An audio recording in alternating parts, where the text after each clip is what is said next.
Well, welcome back. This is Gary White on Central Kentucky Television for Central Kentucky Outdoors. I'm here with Matthew Mangley, who's going to be doing a series of shows with us over the spring and into the summer on fishing, because bass fishing is your specialty, right? Yes, sir. Okay. Right now, we're going to take a chance to look at some of the gear that he brought with us.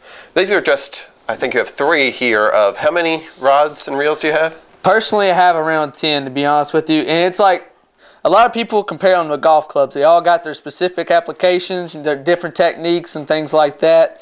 But if I had to pick 3 rods that I was going to use for the rest of my life to cover all the applications across the board, those would be these 3. Okay. So tell us about this first one that you have here. What makes this rod and reel special? Okay. So I have a 7-foot medium action Fenwick HMX rod and a Pflueger Supreme XT 6.3 gear ratio reel. Okay. Now, when I pick a rod and reel, I'm going to look at 3 different things. I'm going to look at the gear ratio on the reel, I'm going to look at the length of the rod, and I'm going to look at the action of the rod. Okay. So the gear ratio of the reel is how much line it takes up, how fast that bait's moving through the water. Okay.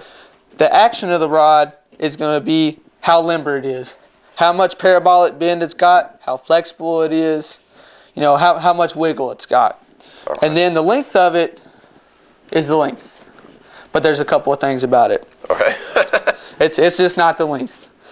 So to start off, the length of the rod is your lever, pretty much. If you're thinking about anything, it's like, like a pendulum, it's your lever. The longer the rod, the longer the cast. The shorter the rod, the shorter the cast. Pretty simple concept. Right. But what most people don't know is the longer the rod, the less accurate it's going to be. So the shorter the rod, you can make those little pinpoint casts. Closer to the bank you are. You want to get in a coffee cup size spot, I'd use a shorter rod.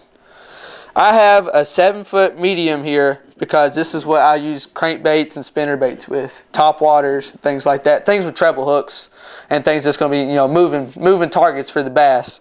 Okay. And I want something that's a little bit more flexible because if you use a real hard action, real heavy action rod, it's going to rip those treble hooks right out.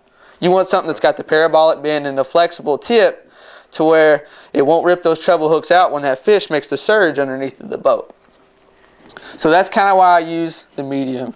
7 foot's kind of your all-around rod. That's something you're going to be able to make pinpoint casts with, but you also make long casts with. It's just an all-around rod. You can use a 6 foot, 6, 7. You can use a lot of the pros use a 7/6 when they're throwing a big crankbait, so they can get it out there a lot further and a lot deeper. But 7-foot medium is going to be your all-around rod.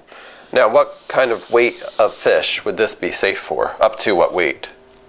Well, I tell you what, we went to the Bassmaster Classic this weekend in Birmingham, and I seen Mr. Randy Howell just lift a 6-pound largemouth with a rod that was lighter than this. Okay. So you can pretty much, anything you're going to catch around here, you can pretty much lift it with it. Okay, great. And when you actually buy the rod and you buy the reel separately? Separate, yep. Okay. Now there's a lot of good combos out there. Bass Pro Shop makes a lot of good combos, but I've moved on past that stage. I like picking what I like. And when you go to pick something, you just want to really look at what you're going to use it for. Like I said, I use this for crankbaits, top waters, things like that. And I'm going to use it for something that's technique specific. Okay. Now, for this reel, like I said, it was 6:4 to 1. That means that it's a slower gear ratio reel. That means that bait's going to come through the water a lot slower. And then when I say 7 to 1, that means it's picking up like 6 more inches of line per handle turn. So you want something that's going to be a little bit slower so that crankbait or the jig, not crankbait, or the top water or anything will come through the water a lot slower so you don't just zip it by the fish. You want something that's going a little bit slower where they can get a little look at it. So for when you're fishing, you're doing a lot of bait that's actually floating on the water, as opposed to going down into the water itself? At certain times of the year. Like when I say crankbait, a lot of the crankbaits are floating, but when you crank them, they got that lip on them, the plastic lip, and it makes it dive down to a certain depth. Okay.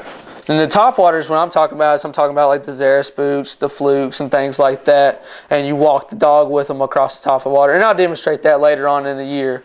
But I use a little bit of both. It just all depends on the time of the year, what kind of bait fish I'm imitating, whether it's a shad or a herring, or whether I'm trying to imitate a crawfish. It all depends on what I'm doing. Okay, great. So this is our first rod that we have here. Yes, sir. And we're going to go on to our next one here, right? Yes, sir. Want this one? That's fine with me. I'll put this one over here. Okay. All right. This is my spinning rod. Okay. It sounds to me like we're going to have a whole show on baits too. Yeah. That's really important too, isn't it? Yeah. Okay. So tell us, this is your spinning rod? Yes, sir. Okay. This is a spinning rod. The last one was a bait casting rod and reel. This is a spinning rod. Set up just a little bit different. A lot of people know them as upside down or anything like that. They do kind of look funny, but they've got their applications. I have a 7-foot medium HMX Fenwick rod and an Abu Garcia STX reel. And like I said, it's a medium. It's a 7-foot. That's an all-round length and stuff like that. The medium, when I'm using a spinning rod, I'm using a lot more lighter things. Like I'm using things called like shaky heads and drop shots and wacky style rigs. And those are a little bit lighter weights. And you're not specifically trying to catch the bigger fish with that, but in certain tournament situations, having a keeper is the key to getting a check. So that's what you need these kind of things for. Okay. But like I said, I'm using a lot lighter stuff with this. And typically, when I look at these, I'm going to be looking for something that'll be complementary to the bait that I'm using. Okay.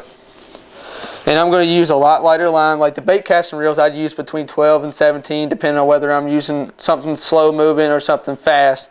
With these, I'm going to use like 8 or 10 pound test, something that's a little bit lighter, like I said, to get those lighter baits out there. Mm-hmm. So just kind of everything complements the other. Okay. So give me a scenario where you would choose this one over that one. Okay. I'll give you a real good scenario. We used to fish the Kentucky River up towards Frankfort, and it's terrible fishing. It's terrible. To me, to fit my style, there's not very many fish in the river. And you can go out there, throw big crankbaits all day long, throw jigs. You're not going to get a snip, man. And you need something that they haven't seen before. You need something that's a little bit smaller because it's a little bit smaller fish and not as many. They're not as spooked by the smaller baits, so that's typically why we use them. Okay. And like I said, when the tournament's on the line or when you're not having a very good day on the water and you're just play fishing and you want to just get some bites, that's when I'm going to choose this. Okay, great. All right, now let's look at our third rod and reel that we have. How's that sound? That sounds good to me. Now this one is my baby. This one's my favorite. Okay. Okay. Why is this your favorite? I'll tell you why. Okay. It catches big fish. Well, there you go. Okay, it catches big fish. I've got a 7-foot medium heavy Fenwick Atos rod. It's their high-end rod. It's a $200 rod and reel, real sensitive. And the medium heavy, it's a little bit heavier action so I can pull those fish out of the places that I need to. When I'm using this, I'm throwing it into a little bit nastier stuff, stumps, sticks, rocks. I'm going to throw it into the brush where the fish are. That moss that you're telling us. That moss, that's exactly what I was talking about. And like I said, it's a 7-foot, that's an all-around rod. It's good casting, got accuracy, but you can also pull them out, get long cast. And I have a 7-to-1 gear ratio Fenwick Supreme XT on here. It's a fast gear ratio because when you're using slower things, it takes a little bit to catch up to the fish when you get a bite. So say I use a lot of soft plastics, a lot of jigs and things like that with this. Okay. And when you throw it out there, you're moving it real slow and just inching it along. Well, sometimes when you get a bite, that fish is going to go 10 miles that way as soon as he gets it and take off with it. So you got to have the gear ratio to get the inches up to catch up with him and get him into the boat. Okay. So tell us what scenario would be perfect for this rod? What would be perfect for this? What lake around here would you recommend using this one in? I'll tell you what, you can use them just about any lake. I wouldn't use it on Fagan Branch because that's more of the spinning rod type things. Okay. It's a lot clear water. The fish are a lot more skittish. This would be your Springfield types, your Cedar Creek lakes, your Spurlington lakes and things like that. Things that are a little bit older lakes or they got a lot more brush in them. And they've got a lot bigger fish too. So great. Well, again, I'm talking with Matthew Mangley. He's showing us his rods and reels. These are just 3 of the 10 or so, I think, that you said you have, right? Yes, sir. Great. So hopefully over the course of this show, we'll get a chance to experience some more of his rods and reels, kind of see his bait, kind of learn a little bit more. If you have questions on fishing that you'd like us to ask Matthew, you can email them to info@channel6tv.com, and then we will pass them on and get your questions answered as best that Matthew can do, right? Yes, I will. And then also, if you know of any particular lakes around the area that you have questions on or that you'd like to know about, again, email us because we're going to be going around and seeing some of them in the very near future. I'm going to be dissecting a lot of the local lakes around here, kind of showcasing them, showing you what's in them, how to break them down and things like that. Make it a little bit easier to go out and have a fun day of fishing around here. Great. Again, this has been Matthew Mattingly, and I think you have one final story that you want to share with us before we close out here. So tell us about when you all lost out on another $850 win, I think, right? Yeah. Times six we're hearing from the... Well, what we were talking about earlier was Oklahoma. We went to Wagner, Oklahoma to fish Fort Gibson Lake. Like I said, it was one of the greatest weeks of my life. Loved it. Funnest trip ever. There was a heartbreak in the middle of it. The first day of competition, me and my Uncle Charlie, we have 4 fish, 4 big keeper fish. You know, we were well on our way to having a 17-pound, 5-fish limit. Awesome day. And we were sitting there, and Charlie hooked this fish on a DT6. It's a crankbait. It's got 6 hooks on it, the treble hooks. And we were going down through this rock wall, and he hooks one. Now, I've got the net out. You know, me being a 16-year-old kid, got the net out. I'm just like squirming around everywhere trying to get it in the net. I get it in the net. I go to lift it out of the water. The 5-pound fish makes a final flop, flops outside of the net, breaks almost all 6 hooks off of the crankbait. Ended up costing us like an extra $850 in the tournament.